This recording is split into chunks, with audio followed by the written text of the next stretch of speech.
नमस्कार, बहुत स्वागत है आपका। फाल्गुन माह के शुक्ल पक्ष की एकादशी को रंग भरी एकादशी या आंवल की एकादशी कहते हैं।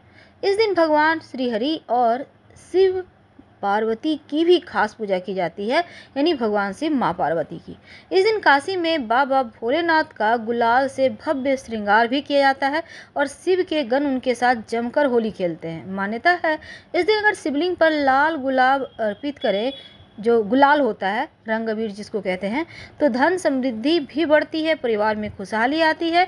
और इस रंग भरी एकादशी के दिन भगवान को रंग अर्पित करना अति शुभ माना जाता है। इस बार एकादशी कब है, इसको लेकर कन्फ्यूजन है। देखिए, 2 मार्च की सुबह 6:39 से एकादशी तिथि की शुरुआत होगी और समापन 3 मार्च की सुबह 9:12 पर होगा। तो ऐसे में रंग भरी एकादशी का व्रत 3 मार्च को रखा जाएगा। व्रत का पारण 4 मार्च की सुबह 6:48 से सुबह 9:09 के मध्य आप कर सकते हैं। पुराणों के मुताबिक पूर्णिमा के दिन दान करने से अश्वमेघ यज्ञ के इतना फल की प्राप्ति होती है। इसीलिए इस दिन जितना संभव हो सके दान जरूर करें और पूजा के समय 11 कौड़ी माँ लक्ष्मी के सम्मुख जरूर रखिएगा और 11 ना हो तो एक ही कौड़ी रख दें।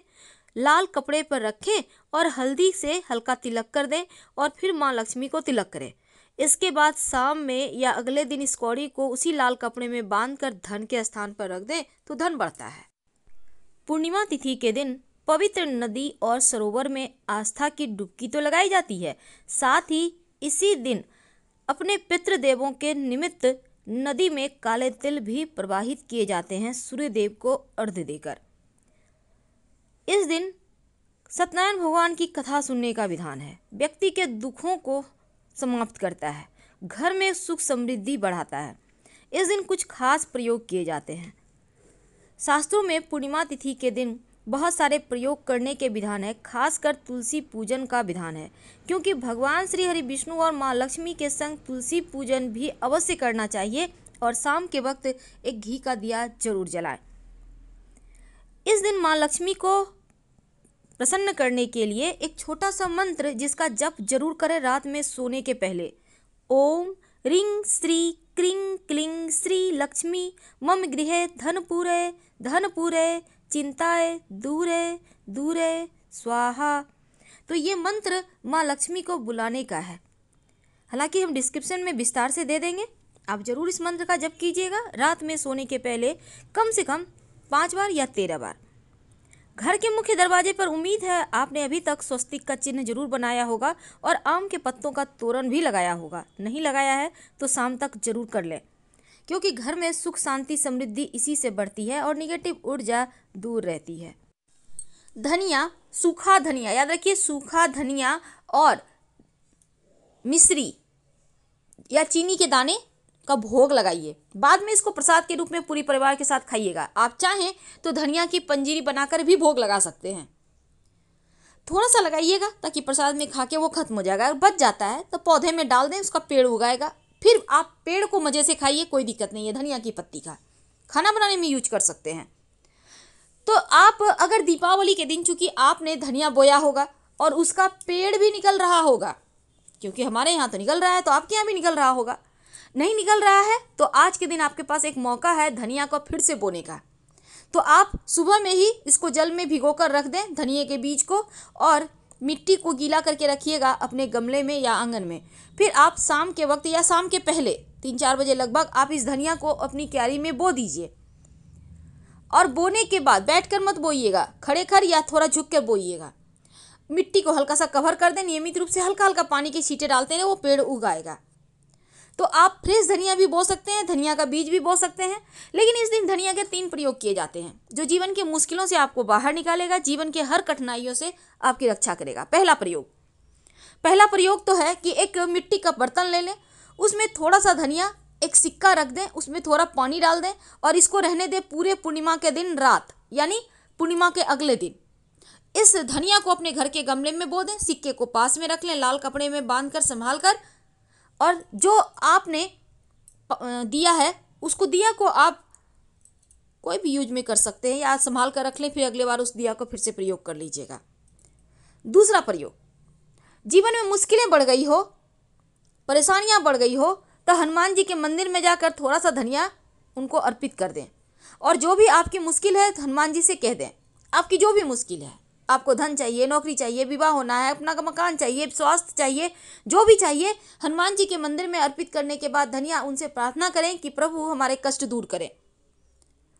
कुछ ही दिनों में आपकी परेशानियां समाप्त हो जाएगी। जब आपकी मन्नत पूरी हो जाए, समस्या समाप्त हो जाए, आपने जो मन्नत मांगी थी वो पूरी हो जाए, तब फिर से आप हनुमान जी को जाकर धनिया का भोग लगा दीजिएगा, तो आपकी मन्नत भी उतर जाएगी।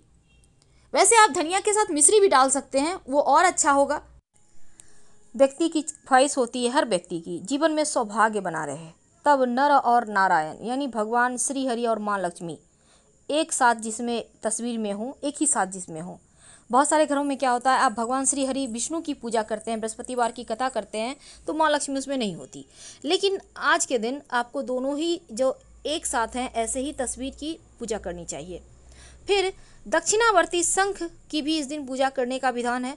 भगवान को पीले फल, पीले कपड़े अगर सौभाग्य की प्राप्ति की चाहत है तो, और पीला अनाज अर्पित करें। पीला अनाज में आप गेहूं अर्पित कर सकते हैं, और ऐसा करने से सभी चीज़ों का दान कर दीजिएगा। जीवन में सुख, संपत्ति, समृद्धि बढ़ती है। आप चाहते हैं जॉब अच्छा चले, व्यवसाय में आपकी बरकत हो, धन संबंधी समस्याओं को दूर करने के लिए आप तुलसी की पत्ते के माला बनाकर श्री हरि के गले में पहना दें, तो आपके धन संबंधी कष्ट दूर हो जाएंगे। और शंख से ही जल उनको अभिषेक कीजिएगा, जलाभिषेक, ये बहुत ज़रूरी है।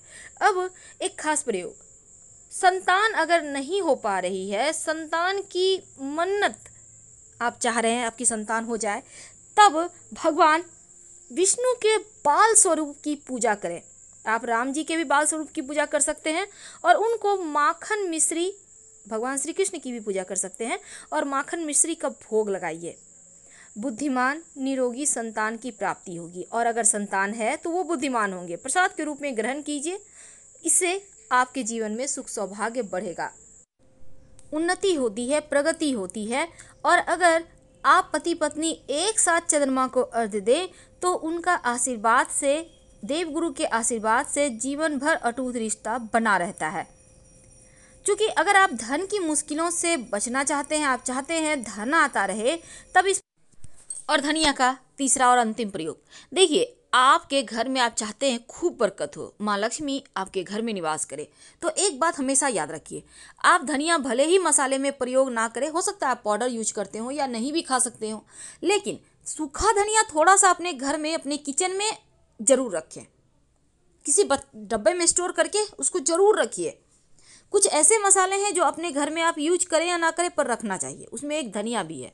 दूसरा, धनिया सुख को बढ़ाता है, सौभाग्य को बढ़ाता है। और एक मिट्टी के बर्तन में थोड़ा सा धनिया, अगर आपने दीपावली में प्रयोग किया है तो फिर उसी में थोड़ा सा धनिया आज के दिन और डाल दीजिए उसी पात्र में। नहीं किया है तो एक मिट्टी के बर्तन में थोड़ा सा धनिया रखकर अपने घर के पूर्व स्थान पे रख दें। इसको आपको न यूज करना है, ना हिलाना डुलाना है, ना हटाना है। अब सफाई करने के लिए हटा भी रहे हैं तो कोई दिक्कत नहीं है, फिर से रख दीजिए। ये धनिया जितने दिन पड़ा रहेगा उतने दिन सुकून रहेगा। जो भी आपके घर के खुशियों को नजर लगा रहा होगा वो धनिया इसको भगाएगा, क्योंकि ये माँ लक्ष्मी का सूचक है। दैत्य रूपी परेशानी आपको परेशान नहीं करेगी। पर इस दिन कुछ खास दान किए जाते हैं, जैसे कि वस्त्र का दान, अन्न का दान। अगर चंद्रमा गड़बड़ हो तब आप दूध, चीनी, चावल का दान कर सकते हैं। अगर आपका चंद्रमा गड़बड़ नहीं है तो भूल कर भी दान ना करें। जब आप शिवलिंग की पूजा करेंगे तब शिव जी को आप चावल जरूर अर्पित कीजिएगा। जीवन की समस्त परेशानियां दूर होगी, मुश्किलें समाप्त होगी, मानसिक सुकून बढ़ेगा, सुख सौभाग्य बढ़ेगा। तो शाम के वक्त 5 जगह दीपक जलाने का आज के दिन विधान है। पहला, घर के तुलसी जी के पास, दूसरा घर के मुख्य दरवाजे पर, तीसरा पवित्र नदी सरोवर में, चौथा आपके पूजा जहां आप पास के कोई मंदिर है वहां पर जाकर जलाएं, और अंतिम पीपल के नीचे, क्योंकि माँ लक्ष्मी यहीं रहती है। तो इस दिन जितना ज़्यादा आप तिल और गुड़ का दान करते हैं या फिर कोई ना मिले लेने के लिए तो गाय को रोटी पर रख कर तिल गुड़ खिला सकते हैं, या वैसे भी आप खिला सकते हैं। शनि दोषों से मुक्ति मिलती है, राहु केतु शांत हो जाते हैं और 7.5 ढैया की मुश्किलों से भी बाहर आ जाती हैं कि आपका सूर्य भी अच्छा हो जाता है, उत्तम फल देने लगता है।